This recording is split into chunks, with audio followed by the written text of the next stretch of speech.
ready.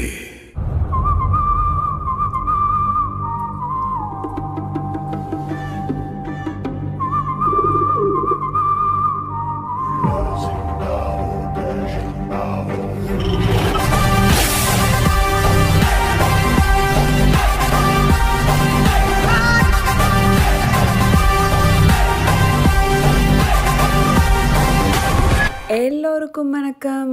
இன்னைக்கு இந்த vlogல என்ன பார்க்க போறோம்னா, நாங்க 5 days travel பண்ண travel vlog பத்தி தான் பார்க்க போறோம். வாங்க வீடியோக்குள்ள போகலாம்.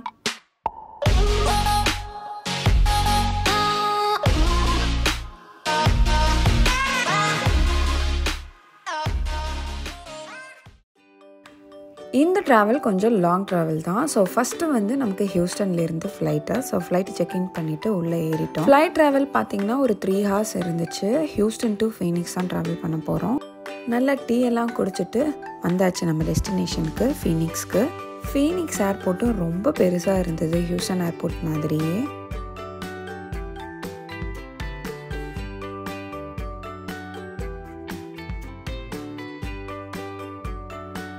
லக்கேஜ்லாம் எடுத்தாச்சு. அடுத்தது ஏர்போர்ட்லேயே ரெண்டல் கார் எடுக்கணும்.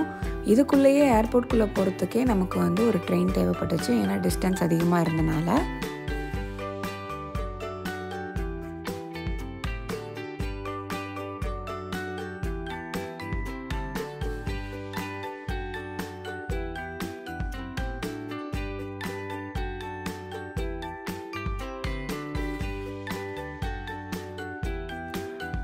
அடுத்து நம்ம ரெண்டல் காரில் எல்லா லக்கேஜும் ப்ளேஸ் பண்ணிவிட்டு அடுத்த டெஸ்டினேஷனுக்கு கார் ட்ராவல் பண்ண போகிறோம்.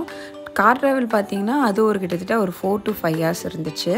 போகிற ரூட் எல்லாமே சீனிக் ரூட்டாக இருந்தது, அதுவும் டிஃப்ரெண்ட் ரூட்டாகவும் இருந்துச்சு. ஒரு ரூட்டும் ஒரு மாதிரி இருந்தது. ரொம்ப பிளெயினாகவும் நடுவில் மட்டும் ரோடு இருந்த மாதிரி ரொம்ப சீனிக்காக நல்லா இருந்தது. கிளைமேட்டும் ரொம்ப ப்ளசண்ட்டாக இருந்துச்சு, ரொம்ப வெயிலும் சொல்ல முடியாது.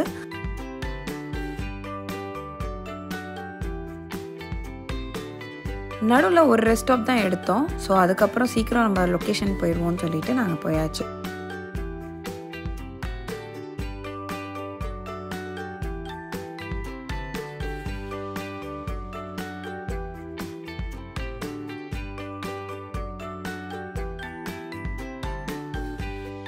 ஒரு 5 hours ட்ராவலுக்கு அப்புறம் நம்ம ரூமை செக்இன் பண்ண வந்தாச்சு. நாங்கள் தங்கியிருந்த ஹோட்டல் பெஸ்ட் வெஸ்டர்ன் பிளஸ்.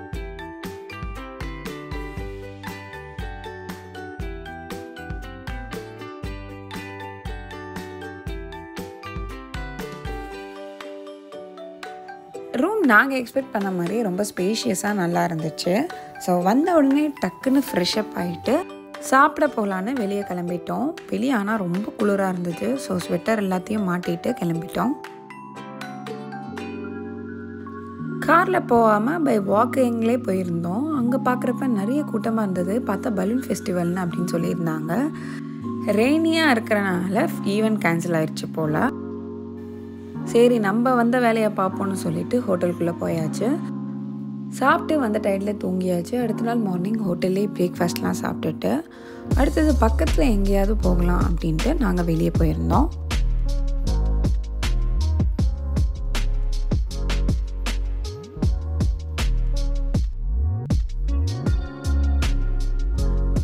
சரி காலையிலே கிளம்பி வந்துட்டோமே, ஒரு ஃபோட்டோ எடுத்துகிட்டு போவோமே அப்படின்னு சொல்லிட்டு காரை பார்க் பண்ணிவிட்டு சுற்றி லொக்கேஷனை பார்த்துட்டு இருந்தோம்.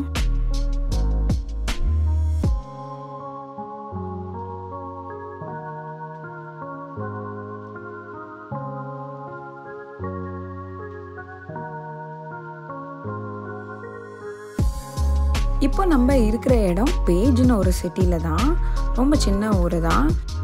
ரூமில் செக் அவுட் பண்ணிவிட்டு அடுத்து நம்மளோட மெயின் ஸ்பாட்டுக்கு கிளம்பியாச்சு. ஹே ராஜ், ட்ரிப்போட டே 2க்கு ரெடியா புனா? எஸ் ரெடி, வா போலாம்.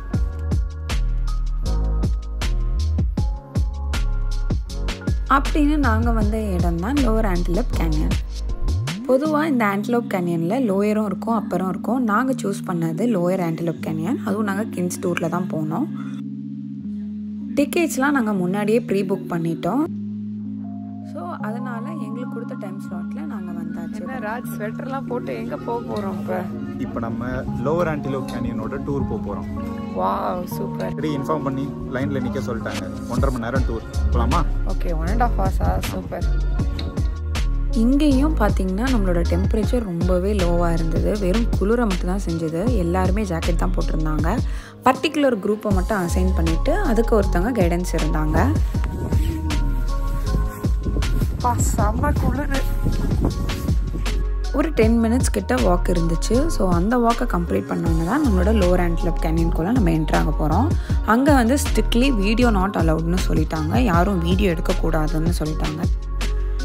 வெறும் ஃபோட்டோ மட்டும் எடுத்துக்கலாம். ஸோ என்ட்ரன்ஸில் மட்டும் வீடியோ எடுத்துக்கிட்டு இருந்தோம். அடுத்தது உள்ளுக்குள்ளே எல்லாமே ஃபோட்டோவில் தான் நம்ம பார்க்க முடியும்.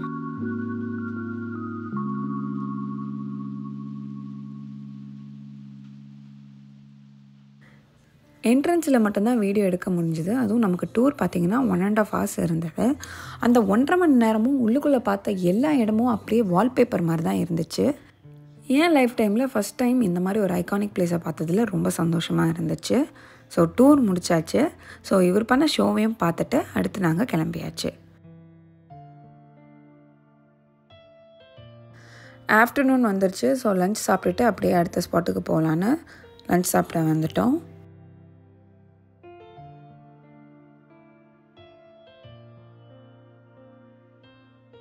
நம்மளுடைய அடுத்த டெஸ்டினேஷன் பார்த்தீங்கன்னா ஹார்ஷூ பெண்ட். என்ன ராஜ், எங்கே கிளம்பிட்டு இருக்கோம்? இப்போ நம்ம பார்க்க போகிற இடம் பேர் ஹார்ஷூ பெண்ட். ஓ, குதிரை செருப்பு வளைவா? இந்த ஹார்ஷூ பெண்ட்குள்ளே போகிறதுக்கு நமக்கு ட்ரையல் பார்த்தீங்கன்னா ஒரு 30 மினிட்ஸ் இருந்தது போகிறதுக்கு மட்டுமே. 30 மினிட்ஸ் கிட்ட நடந்து போனாலும் வொர்த் த வியூ தான். இதுதான் அந்த ஹார்ஷூ பெண்டோட ஓவர்லுக். நடந்து வந்தப்பையும் குளிராக இருந்தது. அதை விட இந்த இடத்துல ரொம்ப விண்டியாகவும் குளிராகவும் இருந்துச்சு. மண் வந்து நம்ம மேலே அடிக்க ஆரம்பிச்சிருச்சு. ஸோ ரொம்ப நேரம் அங்கே நிற்கவே முடியல. மேக்ஸிமம் ஒரு 20 மினிட்ஸ் கிட்ட தான் எங்களால் நிற்க முடிஞ்சுது. கூட்டமும் பார்த்திங்களா நிறைய பேர் தான் விசிட் பண்ணியிருந்தாங்க. நாங்கள் அப்போ வந்திருந்தப்பயே ஒரு 100-150 பேர்கிட்ட நாங்கள் பார்த்தோம். ஹார்ஷூ பெண்டுக்கு வெறும் என்ட்ரி டிக்கெட் மட்டும்தான். வெஹிக்கிள் பார்க்கிங்க்கு ஒரு $10 பே பண்ணோம். மற்ற எந்த டிக்கெட்டும் கிடையாது. நல்லா என்ஜாய் பண்ணிவிட்டு கிளம்பிட்டோம். நைட் ஆயிடுச்சு. ரூட்டும் நல்லா தான் இருந்தது இருட்லேயும். ட்ராவல் பண்ணிவிட்டு நம்ம அடுத்த சிட்டிக்கு வந்தாச்சு. இந்த ஹோட்டலும் நாங்கள் எதிர்பார்த்த மாதிரியே ஸ்பேஷியஸாகவும் லக்ஸூரியாகவும் இருந்தது.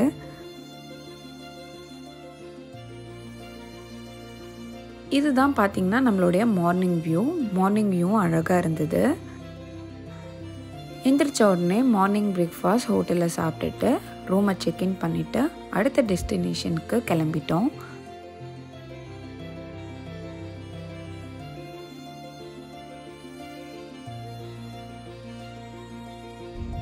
போலாமா?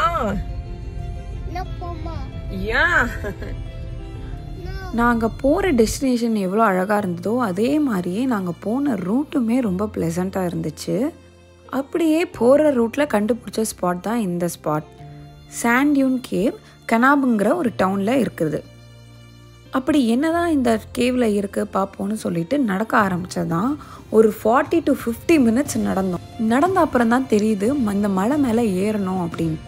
என்னால் நடக்க முடியுமான்னு தயக்கமாக இருந்தது. அதுக்கப்புறம் தான் தெரிஞ்சுது அந்த பாட்டியே நடந்து அந்த மவுண்டெயினில் தான் ஏற போகிறாங்கன்ட்டு. அதை பார்த்தக்கப்புறம் தான் சரி நம்மளும் ஏறுவோமே அப்படின்னு ஏறி போன இடம் தான் இந்த இடம். இந்த மவுண்டெயினில் ஏறுறதுக்கு எங்களுக்கு ஒரு 40 to 50 மினிட்ஸ் ஆச்சு. அங்கே தெரியுது பார்த்தீங்களா கேவு, அந்த கேவுக்கு தான் நம்ம நோக்கி போயிட்டுருக்கோம். ரொம்ப ரொம்ப கஷ்டமாக இருந்தது. கொஞ்சம் வழுக்கி விட்டாலும் கீழே பொத்துன்னு விழ வேண்டியதான். பட் அந்த பாட்டியை பாராட்டியே ஆகணும். அழகாக ஏறிட்டாங்க. ஒரு இடத்துல நின்று அந்த ஓவர்லுக்கை பார்க்குறப்ப ரொம்ப சூப்பராக இருந்துச்சு. எனக்கு தனியாக நடக்கவே கஷ்டமாக இருந்தது. இதில் இவர் எப்படி தான் தூக்கிட்டும் நடந்தாருன்னு தான் எனக்கும் தெரியல.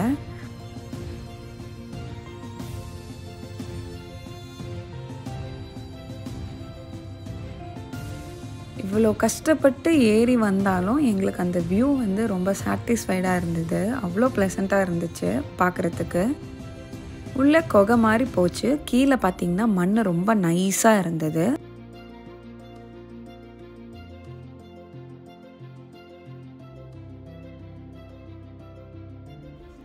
இது நல்லா சுரண்டி பார்த்தா மண்ணே கொட்ட ஆரம்பிச்சிது. ஸோ இது இன்னும் எத்தனை வருஷம் இருக்கும்னு தெரியாது, பட் ஆனால் பார்க்குறதுக்கு ரொம்ப ஐகானிக்காக இருந்தது.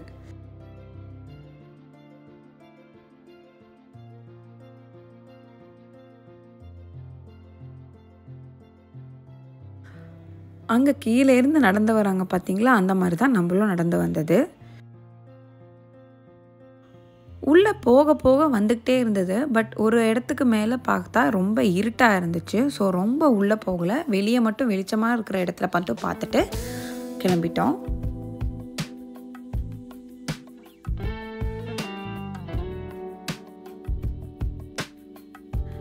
சும்மா ஃபோட்டோ எடுக்க போவோமேன்னு அந்த இடத்துல இப்படி 4 hours ஸ்பெண்ட் பண்ணுவோம்னு நினச்சே நாங்கள் பார்க்கல. செம எக்ஸ்பீரியன்ஸா. நம்ம ட்ரெக்கு. அடுத்து நாங்கள் எந்த ஸ்பாட் போனோம், என்னென்ன பண்ணோங்கிறத எங்களோட அடுத்த வீடியோவில் மறக்காமல் பாருங்கள்.